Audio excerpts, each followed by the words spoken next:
Hello students, कैसे हैं आप लोग? कैसा चल रहा है आपका रिवीजन? आज हम जिस टॉपिक से स्टार्ट करने वाले हैं वो है कंकाल तंत्र स्केलेटल सिस्टम। इसके प्रीवियस लेक्चर में हम लोग मसल वाला पोर्शन जो है वो कंप्लीट कर चुके हैं कि मसल्स क्या होती है, मसल्स की क्वालिटीज क्या होती है, मसल्स कैसे कॉन्ट्रैक्ट और रिलैक्स होती है, कैसे करके उसमें संकुचन और शिथिलन होता है ना। पूरी चीजें हम देख चुके हैं। आज हम देखने वाले हैं कि मसल्स जिन चीजों से जुड़ती हैं वो क्या है, कंकाल। अगर हम कंकाली पेशियों की बात करें तो जिनसे वो जुड़ रही हैं वो कंकाल तंत्र आखिर क्या है और कितने भाग में या कितनी हड्डियां उसमें पाई जाती हैं। शुरुआत करते हैं यहां से, कहां से? कंकाल तंत्र से। कि कंकाल तंत्र में अस्थियों का एक ढांचा और उपास्थियां होती हैं। देखिए, जैसे ही हम कंकाल शब्द सुनते हैं हमारे दिमाग में एक ही चीज आती है, क्या? अस्थियां या हड्डियां। लेकिन अगर कोई आपसे पूछे बताइए आपका कंकाल तंत्र किससे मिलकर बना है, तो सही आंसर उसका होता है अस्थि एवं उपास्थि।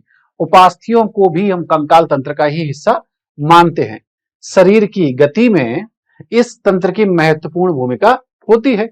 कल्पना कीजिए, जब आप बिना जबड़ों के भोजन चबाएं, तो क्या ऐसा हो सकता है कि जब जबड़ा ही ना हो तो भोजन को चबा पाए? नहीं हो पाएगा। और बिना पाद अस्थियों के टहलना हो तो कोई भी काम ऐसा नहीं हो सकता। अस्थि एवं उपास्थि विशेष प्रकार के संयोजी ऊतक हैं। क्यों ऐसा बोला है? आप जानते हैं एनसीईआरटी में ऐसा लिखा है कि अगर हमारे हायोइड को छोड़ दें तो बाकी की सारी हड्डियां एक दूसरे से जुड़ी है मतलब वो आपस में एक दूसरे को संयोजित कर रही हैं, जोड़ रही हैं। इसलिए ये दोनों क्या हैं? संयोजी ऊतक हैं। मैट्रिक्स में लवणों की उपस्थिति से अस्थियां कठोर हो जाती हैं, जबकि कॉन्ड्रोइटिन, ये नाम याद रखिएगा, जैसे यहां पर कॉन्ड्रोइटिन लिखा है वैसा ही अस्थियों में होता है ओसीन, है ना। अगर आप देखें, कॉन्ड्रोइटिन लवण उपास्थियों के मैट्रिक्स को आनन या प्लायबल, थोड़ा सा फ्लेक्सिबल। आप अगर देखें तो अस्थियों में कैल्शियम के लवणों का जमाव ज्यादा होता है। इसकी वजह से जो अस्थियां होती हैं वो ज्यादा कठोर होती है। और तुलनात्मक रूप से जो हमारी उपास्थि होती है उसमें कैल्शियम के लवणों का जमाव कम होता है, इसलिए ये थोड़ा सा इलास्टिक होती है। जैसे कि हमारा ईयर पिन्ना या नोज टिप, अगर हम नाक का आगे वाला हिस्सा देखें, ये भी उपास्थियों का ही बना है। मनुष्य में यह तंत्र 206 अस्थियों और कुछ उपास्थियों का, फिर से उसी बात को रिपीट करा गया है कि अस्थि और क्या शामिल है? उपास्थियों का बना होता है। इसे दो मुख्य समूहों में बांटा गया है, अक्षीय और उपांगीय। अंग्रेजी में ना कहा जाता है एक्सियल स्केलेटन और अपेंडिकुलर स्केलेटन। इन दोनों शब्दों पे चलते हैं कि एक्सियल स्केलेटन वो होता है जो केंद्रीय अक्ष में होता है, जिसमें हमारी खोपड़ी, स्कल आ जाता है, जिसमें हमारी वर्टिब्रल कॉलम वो भी आ जाती है, जिसमें हमारी पसलियां वो भी आ जाती हैं, स्टर्नम ये भी आ जाती है।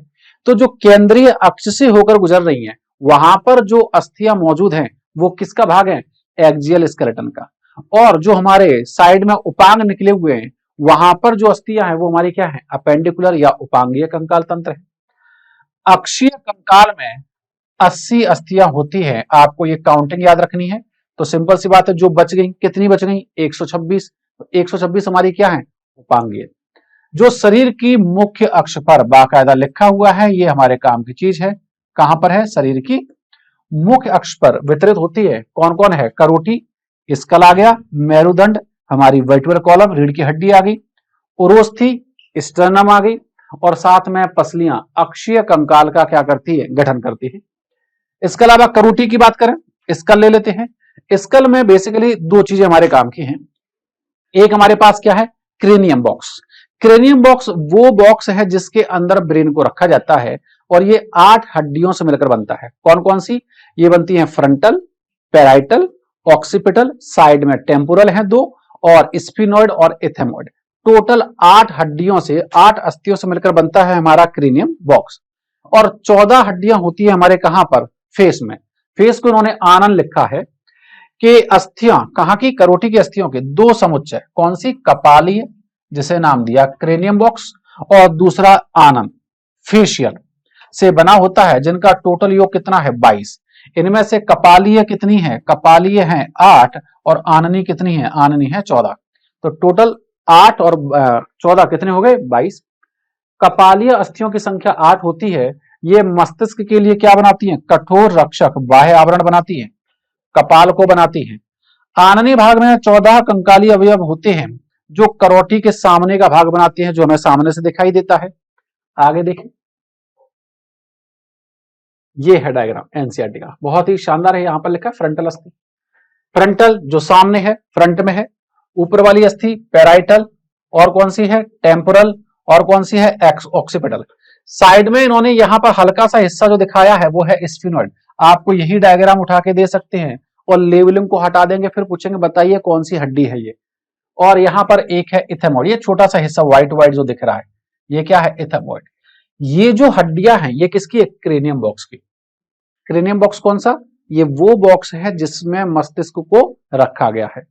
और ये जो सामने से दिखाई दे रही हैं ये सारी हड्डियां किसकी हैं, ये सारी हड्डियां फेस की हैं। टोटल कितनी हड्डियां हैं, 14 है। काउंटिंग करते हैं। यहां पर लेक्राइमल की बात करें तो संख्या में 2 है। नेथल नहीं है, वो नेजल है। नेजल भी कितनी है, 2 है। जाइगोमेटिक या जिन्हें हम चीक बोन्स भी कहते हैं, ये भी संख्या में कितनी है, 2 है। मैग्जिला भी संख्या में कितनी है, 2 है। इसके अलावा आप देखें यहां पर मैंडिबल का जिक्र करा गया है, वोमर का जिक्र इन्होंने यहां पर नहीं करा है ना, और पैलेटाइन का जिक्र भी इन्होंने यहां पर नहीं करा। साथ में यहां पर हायोड अस्थि को भी दिखाया गया है, और हायोड अस्थि शरीर की एकमात्र ऐसी अस्थि है जो किसी दूसरी अस्थि के साथ संयोजन नहीं करती है, ज्वाइंट नहीं बनाती है। इन सारी लेबलिंग को आप याद रखिएगा, है ना। अच्छा डायग्राम है, एनसीईआरटी ने बहुत शानदार दिया है। और यहां पर लिखा भी है कि हायोड क्या है, एक यू आकार की एकल अस्थि, मिल गया, नाम है हायोड। मुख गुहा के नीचे स्थित होती है, यह भी कपाल में ही सन्निहित है। मतलब 8 होगी हमारे पास कौन सी, क्रेनियम वाली, 14 होगी हमारी कौन सी, फेशियल वाली, और 1 हो गई हायोड। क्योंकि हायोड को भी यहां पे बाकायदा स्पष्ट उन्होंने लिखा है कि यह भी कपाल में ही सन्निहित है, मतलब उसमें ही इंक्लूडेड है। तो इसको भी हम देखेंगे। और बाकी बची 6, प्रत्येक मध्य कर्ण में 3। तो हमारे पास कान कितने हैं, 2, प्रत्येक में कितनी, 3, तो टोटल कितनी हो गई, 6। कि प्रत्येक मध्य कर्ण में 3 छोटी अस्थियां होती हैं, कौन कौन सी, मेलियस, इनकस और स्टेपीज। इन्हें सामूहिक रूप से कर्ण अस्थिकाएं, बोलने के लिए हम ईयर बोन्स बोल देते हैं, लेकिन यहां पर उन्होंने कर्ण अस्थिकाएं शब्द इस्तेमाल किया है, तो सही शब्द होता है ईयर ऑसाइकल्स। कपाल भाग में कशेरुक दंड के अग्र भाग के साथ 2 अनुकपाल अस्थिकंद, इनका जिक्र किया गया है। अगर आप देखें जो हमारी पहली वर्टिब्रा होती है उसका नाम होता है एटलस। एटलस पे 2 सॉकेट होती हैं जिस पर हमारी खोपड़ी जो है रखी होती है। वो 2 सॉकेट के लिए 2 कॉन्डाइल कहां पर हैं, स्कल में है, इसलिए उन्हें नाम दिया गया ऑक्सीपिटल कॉन्डाइल। कितने हैं, 2, इसलिए हमारी जो स्कल है वो डाइकॉन्डाइलिक है। की सहायता से संधि योजन करता है, इसलिए इसे नाम क्या दिया, डाइकॉन्डाइलिक करोटिका, डाइकॉन्डाइलिक स्कल। ये होगी हमारी बात किसकी, स्कल की, जहां पर हमारे क्रेनियम बॉक्स की आ गई, फेस की आ गई, है ना। 8 ये, 14 ये, 22, 6 हमारे कान की, 22 से 28, और 1 हमारी क्या, हायोड। कितनी हड्डियां फिनिश करी हमने, 29। अब हम चलते हैं हमारा कशेरुक दंड। कशेरुक दंड मतलब हमारी रीढ़ की हड्डी, वर्टिब्रल कॉलम। अगर हम वर्टिब्रल कॉलम की बात करें तो टोटल 26 हड्डियां यहां पर है। 29 ये हो गई और 26 ये, तो 29 और 26 कितनी होगी, 55। काउंट करते हैं। क्रम में व्यवस्थित पृष्ठ, पृष्ठ मतलब डोर्सल सतह पे है, डोर्सल मतलब पीछे की तरफ। पृष्ठ भाग में स्थित 26 इकाइयों का बना होता है, ये मिल गया, जिन्हें कशेरुका कहते हैं। यह कपाल के आधार भाग से, ऊपर हमारी स्कल रखी हुई है, यहां पर स्कल के जस्ट नीचे ही हमारी क्या है, कशेरुक। यह कपाल के आधार भाग से निकलता है और धड़ भाग का मुख्य ढांचा तैयार करता है। तो ये हो गया सर और ये हो गया हमारा धड़। प्रत्येक कशेरुका के बीच का भाग खोखला होता है, जिससे होकर क्या गुजरती है, स्पाइनल कॉर्ड, मेरू रज्जु गुजरती है। अगर आप देखें तो ये हमारा अग्र वाला भाग हो गया, ये पश्च वाला, तो हमारी स्पाइनल कॉर्ड कहां डली होगी, इसमें रॉड शेप में डली होगी पीछे की तरफ, यहां पर ऐसे कर्वेचर के रूप में। आप जानते हैं हमारी रीढ़ की हड्डी जो है वो एकदम से स्ट्रेट नहीं है, उसमें क्या पाए जाते हैं, कर्वेचर पाए जाते हैं। ठीक है, आगे चलते हैं। यहां पे क्या लिखा है, जिससे होकर मेरू रज्जु या स्पाइनल कॉर्ड गुजरती है। प्रथम कशेरुका को उन्होंने नाम भी दिया है एटलस, ये नाम याद रखिएगा।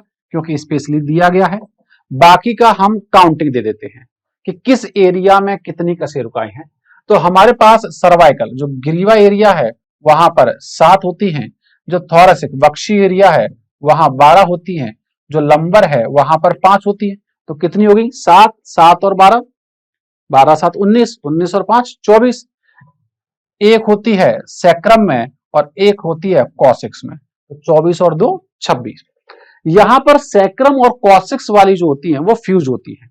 सैक्रम बनती है 5 के फ्यूजन से और कॉसिक्स बनती है 4 के फ्यूजन से। देखते हैं कि प्रथम कशेरुका एटलस है और यह अनुकपाल अस्थि कंडों जो आपने ऊपर पढ़ा कॉन्डाइल्स के साथ संधि योजन करता है। कशेरुक दंड कपाल की ओर से प्रारंभ करने पर ग्रीवा में कितनी? 7, वक्षी 12, कटी 5, त्रिक 1 और बाकायदा लिखा है क्या? संयोजित। और अनुत्रक कितनी? 1। कैसी है? संयोजित।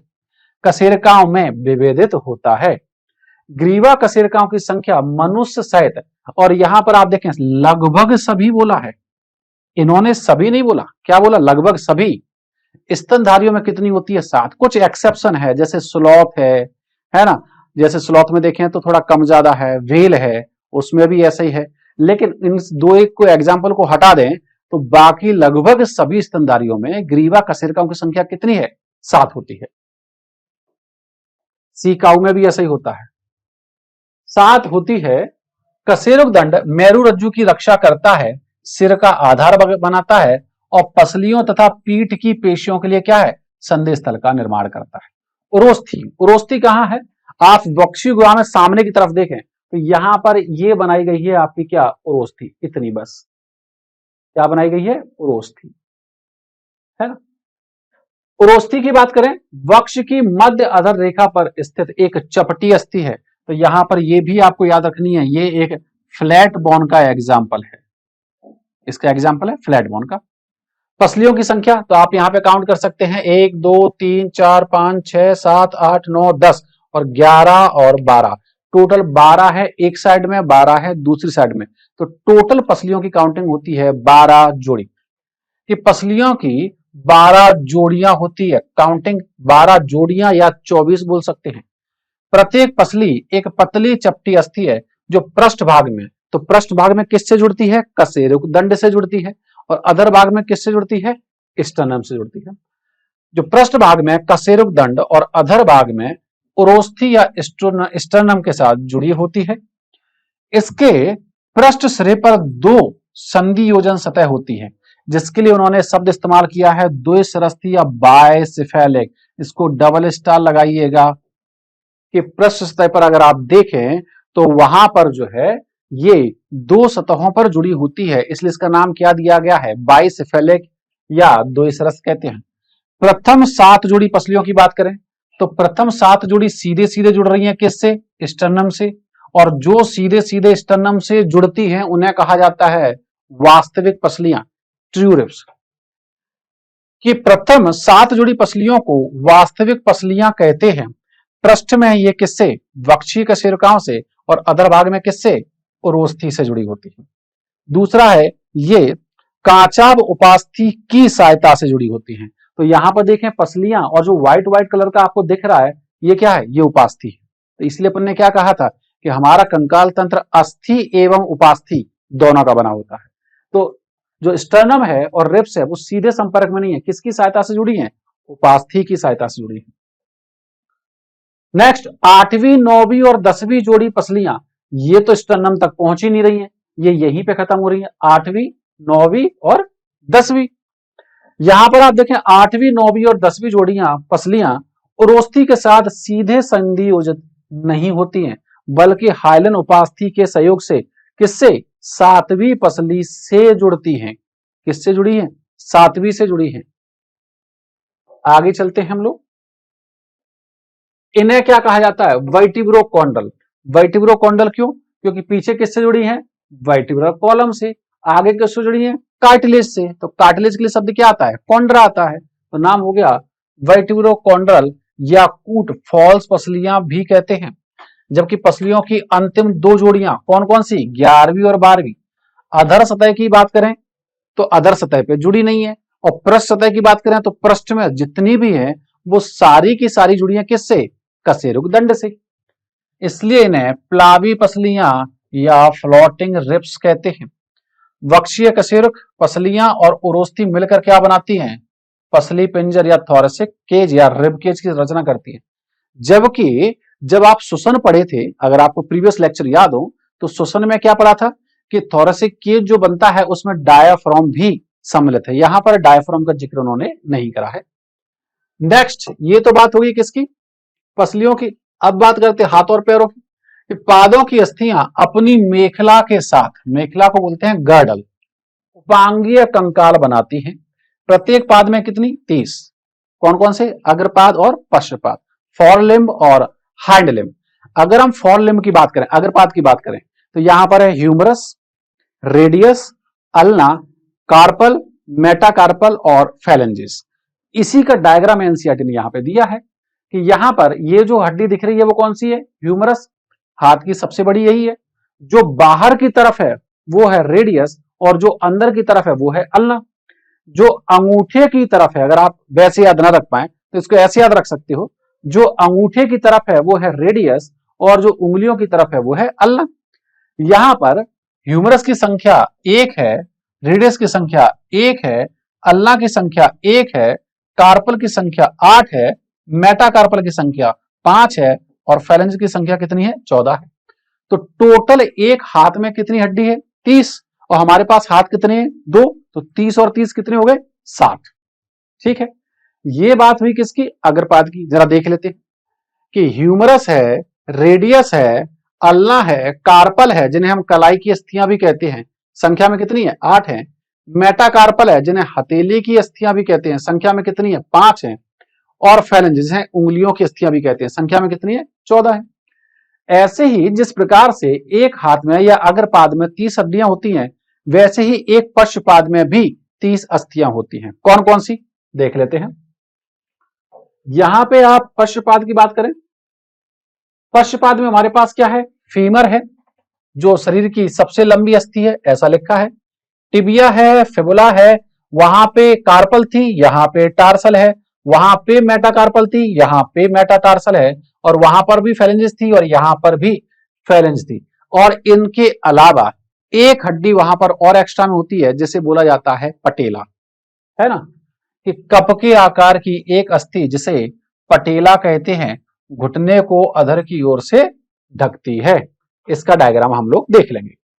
अंश और श्रोणी मेखला की अस्थियों की बात करें तो अंश मेखला में जो यहां पर हड्डी दी है, यहां पर दिख रही है, कौन सी हड्डी है? 2। एक ये आपको एस के आकार की दिख रही है, ये है क्लेविकल, और एक त्रिभुजाकार जो दिख रही है वो है स्कैपुला। ये 2 हड्डियां जो है किसमें शामिल हैं? अंश मेखला में। जो यहां पर देखो ह्यूमरस के साथ मिलकर क्या बनाती है? कंधे की संधि। संधि मतलब कंधे का जोड़। जबकि आप पश्चपाद में देखें, अभी देखते हैं उसको, अस्थियां अक्षीय कंकाल तथा क्रमशः अग्र व पश्चपादों के बीच संधि योजन में सहायता करती हैं और प्रत्येक मेखला के 2 अर्धभाग होते हैं। अंश मेखला के प्रत्येक अग्रभाग में क्या है? एक क्लेविकल है और एक स्कैपुला होती है। स्कैपुला वक्ष के पृष्ठभाग में, डायग्राम में भी आपको दिखाया। दूसरे एवं सातवीं, ये चूंकि एनसीईआरटी में दिया गया है तो बहुत ही ज्यादा इंपॉर्टेंट हो जाता है कि इनकी पोजीशन पूछी जा सकती है कि स्कैपुला की पोजीशन क्या है। तो स्कैपुला की पोजीशन है दूसरे से लेकर 7वीं पसली के बीच स्थित एक बड़ी चपटी और त्रिभुजाकार, इसका शेप भी दिया है तो ये भी इंपॉर्टेंट हो जाता है। स्कैपुला के पश्च चपटे त्रिभुजा भाग में एक उभार पाया जाता है, चपटे प्रबंध के रूप में, प्रोसेस के रूप में होता है, जिसे एक्रोमियन प्रोसेस कहते हैं। इसकी इंग्लिश यहां पर लिख देते हैं, क्या बोल देते हैं? एक्रोमियन प्रोसेस कहते हैं। क्लेविकल इसके साथ संधियोजित करती है। एक्रोमियन के नीचे एक अवनवन, एक डिप्रेशन, एक गड्ढा होता है, जिसे क्या नाम दिया गया? Glenoid cavity. और अभी थोड़ी देर पहले ही बताया था कि ग्लिनोइड कैविटी में ही ह्यूमरस का हेड फिट हो जाता है और बन जाता है क्या? कंधे की संधि। ह्यूमरस के शीर्ष के साथ कंधों की जोड़, ये मिल गया, बनाने के लिए संधि योजन करती है। और प्रत्येक क्लेविकल एक लंबी पतली अस्थि है जिसमें दो वक्र क्यों बोला, क्योंकि देखो ऐसे एक वक्र हो गया, ये दूसरा वक्र हो गया, इसीलिए हमने क्या कहा वो सिग्मोइड शेप में है। इस अस्थि को सामान्यतः कॉलर बोन, क्योंकि आप जानते हो कि क्लेविकल यहां होती है और यहीं पे हमारी शर्ट का कॉलर रखा होता है, इस वजह से नाम क्या दे दिया कॉलर बोन। इसे ब्यूटी बोन के नाम से भी जाना जाता है। पैल्विक गर्डर में बात करें, दो श्रोणीय अस्थियां होती हैं, प्रत्येक श्रोणीय अस्थि तीन अस्थियों के संलयन से बनती है। कौन कौन सी, इलियम, इस्चियम, प्यूबिस। इसको देख लेते हैं कि पश्चपाद में जैसे अगर पाद में ह्यूमरस थी, वैसे यहां पे क्या है फीमर है, संख्या में कितनी, एक। दूसरा वहां पर जैसे अपन ने अल्ना कहा, वैसे यहां पे अपन ने टिबिया कह दिया, एक फिबुला कह दिया, ये भी संख्या में कितनी है, एक। वहां पे कार्पल कहा, यहाँ पे टार्सल कह सकते हैं, वहां पे वो 8 थी, यहाँ पे ये 7 है, फर्क आया एक का। वहां पे मेटाकार्पल कहा, यहाँ पे मेटाटार्सल है, ये भी कितनी है 5। वहां पर भी फेलेंजेस, यहाँ पर भी फेलेंजेस कितनी 14। सब जगह काउंटिंग सेम है सिवाय एक को छोड़कर, यहाँ पे एक काउंटिंग में कम है, तो एक वो हमारे पास क्या है पठीला है। तो कुल मिलाकर के एक पैर में कितनी हड्डियां हुई 30, और हमारे पास कितने पैर हैं 2, 30 और 30 60। 60 अग्रपाद में 60 पश्चपाद में, टोटल कितनी निपटी 120। और टोटल अपेंडिकुलर में कितनी है 126। 126 में से 4 हमने और निपटाई, कौन कौन सी, 2 क्लेविकल हैं और 2 हमारे पास क्या है स्कैपुला। बचा एक पॉइंट, वो है ये श्रोणि मेखला दो अस्थियों के मिलने से बनी है, मतलब ये कितनी है 2, जिन्हें कॉक्सल बोन या इनोमिनेट बोन भी कहते हैं। और प्रत्येक अस्थि कितने के मिलने से बनी है 3, कौन कौन सी, इलियम। इलियम की यहां पे स्पेलिंग याद रखिएगा, यहां पे इलियम की स्पेलिंग होती है ILIUM। बोले स्पेलिंग पे क्यों फोकस कर रहे हैं, सिलेबस में से हमारे में पाचन तंत्र हटा दिया गया है, पाचन तंत्र में वहां पर भी इलियम का जिक्र आता है छोटी आंत में, वहां पर स्पेलिंग होती है ILEUM और यहां पर क्या है ILIUM। अस्थियों के संलयन से बनी होती है इलियम, इस्चियम, प्यूबिस। इन अस्थियों के संयोजन स्थल पर एक गड्ढा है जिसे नाम दिया एस्टाबुलम, जबकि हमारे ऊपर देखें अंश मेखला में गड्ढा था, नाम दिया था क्या, एक्रोमियन प्रोसेस के नीचे ही नाम था ग्लिनोइड कैविटी, और यहां पर भी क्या है कैविटी का नाम एस्टाबुलम। वहां ग्लिनोइड कैविटी से कौन फिट हो रहा था, ह्यूमरस का हेड, और यहां एस्टाबुलम से कौन फिट हो रहा है, फीमर का हेड। कौन फिट हो रहा है, फीमर का हेड, ठीक है। वो बनाएगा कंधे की संधि, ये बनाएगा कूल्हे की संधि, जिससे उरु अस्थि संधि योजन करती है। अदर भाग में श्रोणि मेखला के दोनों भाग, यहां देखिए ये वाला जो हिस्सा है इसे बोला जाता है प्यूबिस, और दोनों साइड के प्यूबिस आपस में मिलकर के बनाते हैं प्यूबिक सिम्फाइसिस। आगे चलते हैं, श्रोणि मेखला के दोनों भाग मिलकर प्यूबिक संलयन प्यूबिक सिम्फाइसिस बनाते हैं, जिसमें रेशेदार उपास्थि होती है। यहां पर जो दोनों भाग मिल रहे हैं वो किससे मिलते हैं, फाइब्रस कार्टिलेज की सहायता से। ये ज्वाइंट का टाइप नहीं है, ये कार्टिलेज का टाइप है, फाइब्रस कार्टिलेज की सहायता से जुड़े होते, ठीक है। आगे चलते हैं, नेक्स्ट चीज हमारे पास है संधियां या जोड़, ज्वाइंट्स। ज्वाइंट्स क्या होते हैं, जहां पर 2 या 2 से अधिक अस्थि एवं उपास्थियां आपस में मिलती हैं, तो उस संधि स्थल को कहा जाता है संधि या जोड़, ज्वाइंट, या इसे आर्टिकुलेशन भी कहते हैं। क्या कहते हैं इसे, ज्वाइंट या आर्टिकुलेशन।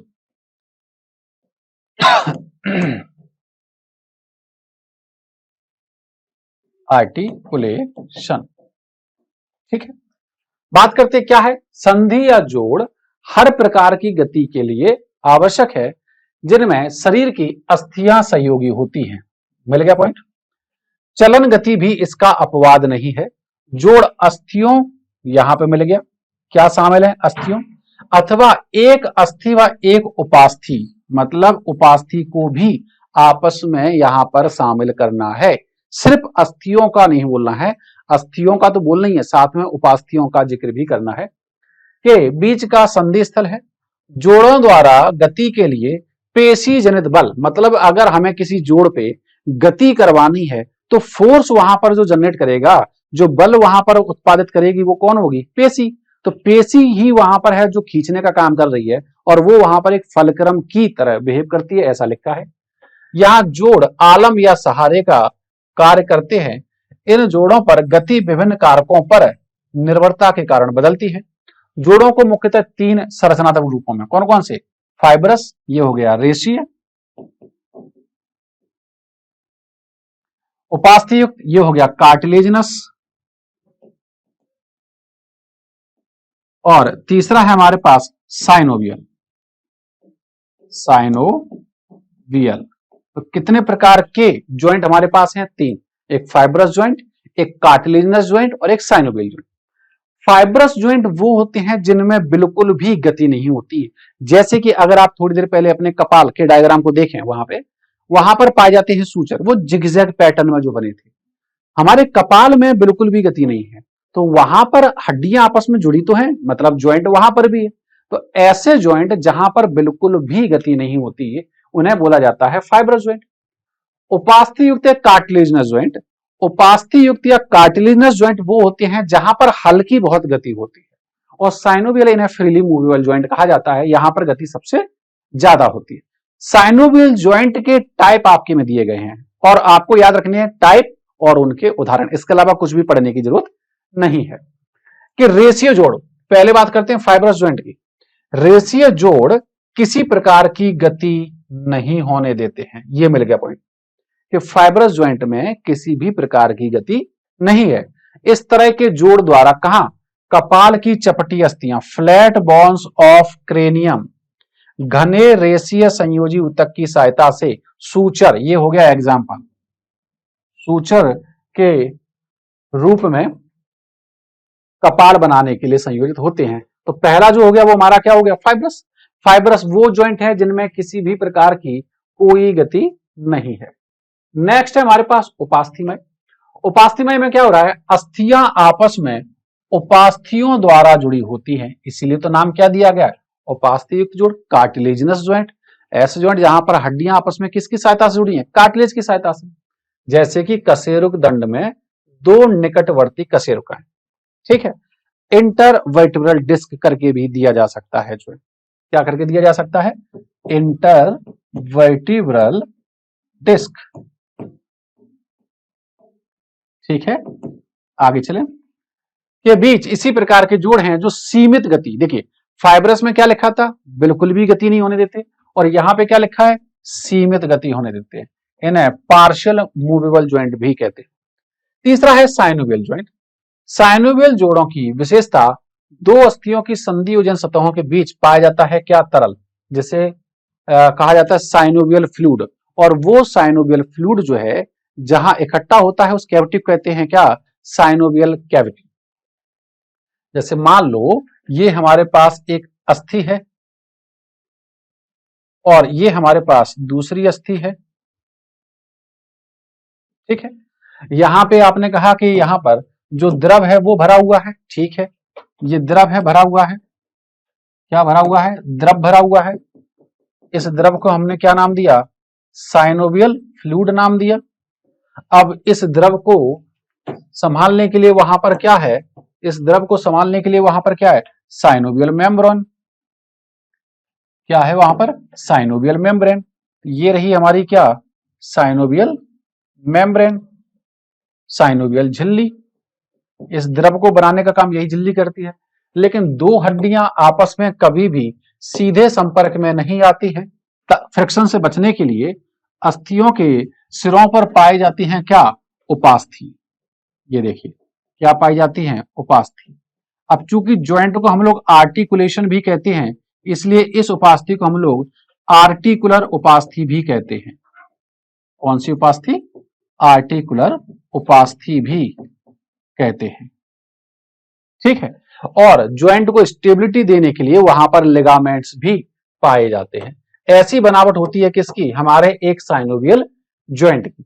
इन्होंने क्या कहा कि दोनों संधियोजन सतहों के बीच तरल से भी साइनोवियल गुहा की, तो ये जो है साइनोवियल गुहा है जिसमें साइनोवियल द्रव भरा है। इस तरह की व्यवस्था में पर्याप्त गति, देखिए उन दोनों में क्या हो रहा है? एक में तो गति है नहीं, दूसरे में कैसा है? सीमित गति, और यहां पे क्या है? पर्याप्त गति संभव है। ये जोड़ चलन सहित कई प्रकार की गति में सहायता करते हैं। जैसे कि एक एग्जांपल दिया, कंदुक खल्लिका संधि, ये एक प्रकार हो गया। उदाहरण क्या है? ह्यूमरस और अंश मेखला के बीच, या तो ऐसे करके नाम दिया जा सकता है या इसे कंधे का जोड़ भी कह सकते हैं। कंधे की संधि, शोल्डर ज्वाइंट। दूसरा कब्जा संधि, कब्जा संधि को कहा जाता है क्या, हिंज ज्वाइंट। और हिंज ज्वाइंट का एग्जाम्पल दिया है उन्होंने घुटने की संधि। हिंज ज्वाइंट में क्या होता है कि वहां पर गति एक दिशा में होती है, जैसे घुटना हमारा एक जगह मुड़ता है, या हमारी कोहनी, कोहनी में आप देखें ये भी एक ही जगह पे गति हो रही, विपरीत दिशा में गति नहीं हो सकती। तो घुटने की संधि और दूसरा कौन सा, कोहनी की संधि। जैसे यहां पे क्या लिखा है, ह्यूमरस और अंश मेखला, ऐसे ही हमारी कूले की संधि भी बॉल एंड सॉकेट का ही एग्जाम्पल है। और देखिए धुराग्र संधि, पाइवेट ज्वाइंट कहा जाता है इसे, लिखा भी है कौन सा, पाइवेट ज्वाइंट। धुराग्र संधि का एग्जाम्पल क्या दिया है उन्होंने, एटलस और अक्ष, एटलस और एक्सिस के बीच, एक्सिस क्या है, एक्सिस हमारी दूसरी सर्वाइकल वर्टिब्रा है और एटलस क्या है हमारी, एटलस हमारी पहली सर्वाइकल वर्टिब्रा है। बिसर्पी संधि, ग्लाइडिंग ज्वाइंट कहा जाता है, ये कहां पाई जाती, कार्पस, याद आई, अभी थोड़ी देर पहले बताया था, हाथ की हड्डियों में आई थी, कार्पल्स, मेटाकार्पस, फैलेंजेस। तो कार्पल्स के बीच की संधि क्या है, ग्लाइडिंग ज्वाइंट। सैडल ज्वाइंट, प्रथम अंगूठे के कार्पल व मेटाकार्पल के बीच की संधि, है ना, अंगूठा ये रही, इसके कार्पल और मेटाकार्पल, सिर्फ यहां की, सारी मेटाकार्पल कार्पल नहीं, सिर्फ अंगूठे की, इनके कुछ उदाहरण है। लास्ट में एनसीईआरटी में दिया गया है कि कंकाल तंत्र से संबंधित कुछ विकार हैं, उनको एक बार देख लेते हैं, क्या कहती है एनसीईआरटी। पेशी और कंकाल तंत्र के विकार, एक दिया गया है माइस्थीनिया ग्रेविस। माइस्थीनिया ग्रेविस में क्या है, यह एक स्वप्रतिरक्षा विकार है। स्वप्रतिरक्षा विकार हम लोग ह्यूमन हेल्थ एंड डिजीज में पढ़ते हैं, ऐसे रोग जहां पर हमारा शरीर अपने और पराई की पहचान करना बंद कर देता है, वो पहचान नहीं पाता है कौन सा हमारे शरीर का हिस्सा है कौन सा नहीं है। तो ऐसे में हमारे शरीर में बनने वाली एंटीबॉडी हमारे ही शरीर को क्या पहुंचाने लगती है, नुकसान, जो कहां पर हो रहा है, तंत्रिका पेशी संधि पर प्रभावित करता है। इससे कमजोरी और कंकाली पेशियों का क्या होता है, पक्षघात, पैरालाइसिस हो जाती है। नेक्स्ट है पेशीय दुष्पोषण, मस्कुलर डिस्ट्रोफी, विकारों के कारण कंकाली पेशी का अनुक्रमित अपहरासन, है ना, आनुवांशिक कारणों के किसी ऐसे जेनेटिक डिसऑर्डर की वजह से हमारी जो मांसपेशियां हैं वो धीमे धीमे अपने आप ही नष्ट होती होनी जाती हैं और नष्ट होती जाती हैं, इस बीमारी को कहा जाता है मस्कुलर डिस्ट्रोफी। नेक्स्ट है अपतानिका, इसे कहा जाता है टिटेनी। शब्दों पे ध्यान दीजिएगा, इसी से मिलता जुलता एक शब्द और होता है टिटेनस, दोनों अलग अलग हैं। टिटेनी जो होता है वो कैल्शियम की वजह से होता है, जबकि टिटेनस जो होता है वो एक बैक्टीरिया की वजह से होता है जिसका नाम है क्लोस्ट्रीडियम टिटेनी। यहां पे क्या लिखा है, शरीर में कैल्शियम आयनों की कमी से, ये कमी शब्द याद रखिएगा, पेशी में तीव्र ऐंठन होती है, इसे नाम दिया क्या, टिटेनी। और वहां पर है वो टॉक्सिक पदार्थ निकालता है, कौन, एक बैक्टीरिया। नेक्स्ट है अर्थराइटिस, आर्थो शब्द आता है ज्वाइंट के लिए और आइटिस शब्द आता है इन्फ्लामेशन के लिए, मतलब जोड़ों की शोथ। अगली जो बीमारी हमारे पास है वो है अस्थि सुसरता, ऑस्टियोपोरोसिस। ऑस्टियो शब्द आया है बोन्स के लिए, पोरोसिस शब्द आया पोर्स या छिद्र के लिए।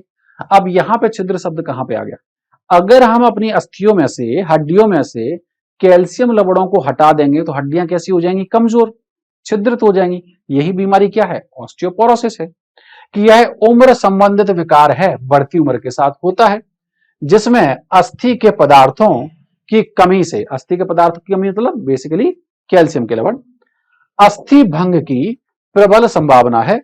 ईस्ट्रोजन स्तर में कमी, ये पॉइंट याद रखिएगा, किसमें कमी, ईस्ट्रोजन, या इसी से मिलता जुलता शब्द एक और आता है पैराथायराइड हार्मोन की अधिकता, क्योंकि पैराथायराइड हार्मोन रक्त में कैल्शियम के लेवल को बढ़ा देता है। तो कैसे बढ़ाएगा, वो ज्यादा से ज्यादा हड्डियों को खोखला करेगा, तभी तो वहां से कैल्शियम निकलेगा, इसका सामान्य कारक है। लास्ट दिया उन्होंने गाउट, जोड़ों में क्या जमा हो जाते हैं, यूरिक अम्ल के क्रिस्टल्स जमा हो जाते हैं। जब यूरिक अम्ल के क्रिस्टल्स जमा हो जाएंगे तो वहां पे घर्षण होगा, जिसकी वजह से जोड़ों में क्या होगी, तकलीफ होगी, यही बीमारी क्या है, गाउट। इसके साथ ही हमारा ये टॉपिक कंप्लीट होता है, लेकिन इसमें हम लोग इसका सारांश भी पढ़ेंगे, क्या क्या दिया है कि गति सजीवों की एक आवश्यक विशेषता है, जीवद्रव्य की प्रवाही गति जिसे हम लोगों ने नाम दिया था साइक्लोसिस, पक्षमाप गति सिलेटेड, पंख, पाद आदि की गति प्राणियों द्वारा दर्शित गतियों के कुछ रूप है। ऐच्छिक गति जिनसे प्राणियों में स्थान परिवर्तन होता है, और जहां स्थान परिवर्तन होता है तब हमने उसे नाम दिया था लोकोमोशन। और एक स्टेटमेंट भी बोला था क्या, कि प्रत्येक चलन गति है लेकिन प्रत्येक गति चलन नहीं है। नेक्स्ट, प्राणी प्राय भोजन, आश्रय, साथी, प्रजनन स्थल, अनुकूल प्राकृतिक स्थिति की तलाश में या अपनी रक्षा के लिए चलते हैं। मनुष्य शरीर की कोशिकाओं की बात करें तो क्या क्या है वहां पे, अमीवर्ड मूवमेंट है, पक्षमाभिसीलेटेड मूवमेंट भी है और पेशी गति भी है। चलन और अन्य प्रकार की गतियों के लिए समन्वित पेशी क्रियाओं की आवश्यकता होती है। हमारे शरीर में 3 प्रकार की पेशियां होती हैं, इसका जिक्र भी हम लोग कर चुके हैं। कौन कौन सी, कंकालीय, अंतरांगी और हृदय पेशी। कंकाल पेशियां कंकाल अवयवों से जुड़ी होती हैं, तभी तो नाम कंकाली पेशी दिया है। ये रेखित और ऐच्छिक होती हैं, ये भी आपको बताया था। स्वभाव की होती हैं। अंतरांग पेशियों की बात करें, शरीर के भीतरी अंगों में भित्ति में स्थित अंतरांग पेशियां ये कैसी हैं, रेखित, ये कैसी हैं, अरेखित, ये कैसी हैं, ऐच्छिक, ये कैसी हैं, अनैच्छिक। ये दोनों में डिफरेंस हो जाता है। हृदय पेशी, हृदय की पेशियां हैं, वे रेखित मतलब इनके जैसे दिख रही हैं, साखित और अनैच्छिक कार्य में इसके जैसी हैं। पेशियों में उत्तेजनशीलता, संकुचनशीलता, प्रसार और प्रत्यास्थ जैसे गुण होते हैं।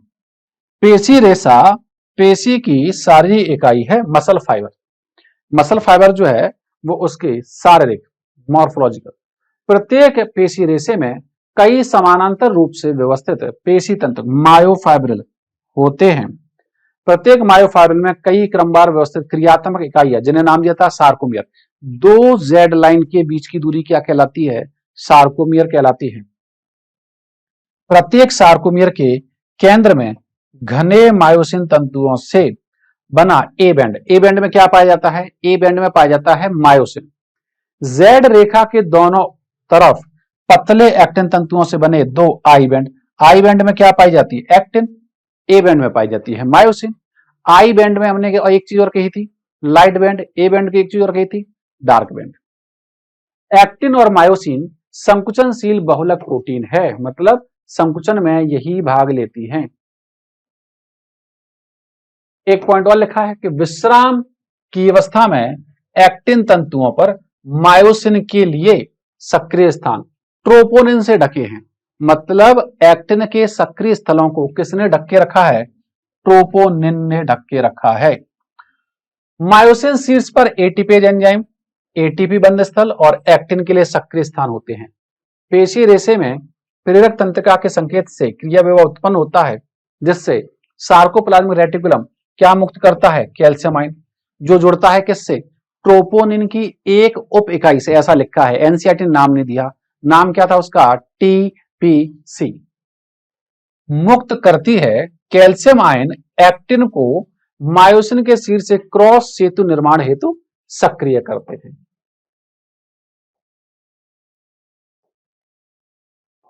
ये क्रॉस सेतु एक्टिन तंतुओं को खींचते हैं, जिससे एक्टिन मायोसिन तंतुओं पर सरकने लगते हैं। इसको याद रखिएगा, कौन सरक रहा है, एक्टिन किस पर सरक रहा है, मायोसिन पर, और संकुचन होता है। तत्पश्चात कैल्शियम आयन सार्कोप्लाज्मिक रेटिकुलम में क्या हो गए, वापस चले गए, है ना। जब संकुचन कराना था तो सार्कोप्लाज्मिक रेटिकुलम से आ गए थे, जब संकुचन हो गया है तो वापस चले गए, जिससे एक्टिन निष्क्रिय हो जाता है और क्रॉस सेतु टूट जाता है और पेशियां कैसी हो जाती हैं, शिथिल हो जाती है।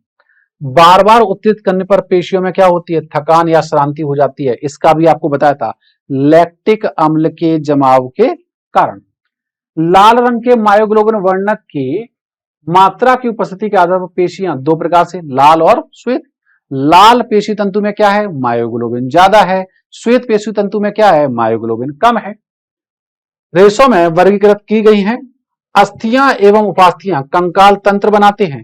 कंकाल तंत्र को कितनों में बांटा, 2, एक एक्सियल और एक अपेंडिकुलर, अक्षीय और उपांगीय प्रकारों में विभाजित किया गया है। करोटी, कशेरुक दंड, पसलियां और उरोस्थी ये क्या बना रही हैं, अक्षीय कंकाल तंत्र। पादस्थियां और मेखला ये क्या बना रही हैं, उपांगीय कंकाल का गठन करती हैं। अस्थियों या अस्थि और उपास्थि के बीच, इसको याद रखिएगा, तीन प्रकार के जोड़ कौन कौन से? फाइब्रस, कार्टिलेजिनस और साइनोवियल। रेशीय संधि और उपास्थीय संधि और साइनोवियल संधि। रेशीय, उपास्थीय और साइनोवियल। साइनोवियल जोड़ों में पर्याप्त गति संभव है, इसलिए ये चलन में महत्वपूर्ण भूमिका निभाते हैं। इसी के साथ हमारा आज का ये टॉपिक कंप्लीट होता है। मिलते हैं अगले लेक्चर में एक नए टॉपिक के साथ। आज के लिए बस इतना ही। Thank you very much. Thanks a lot.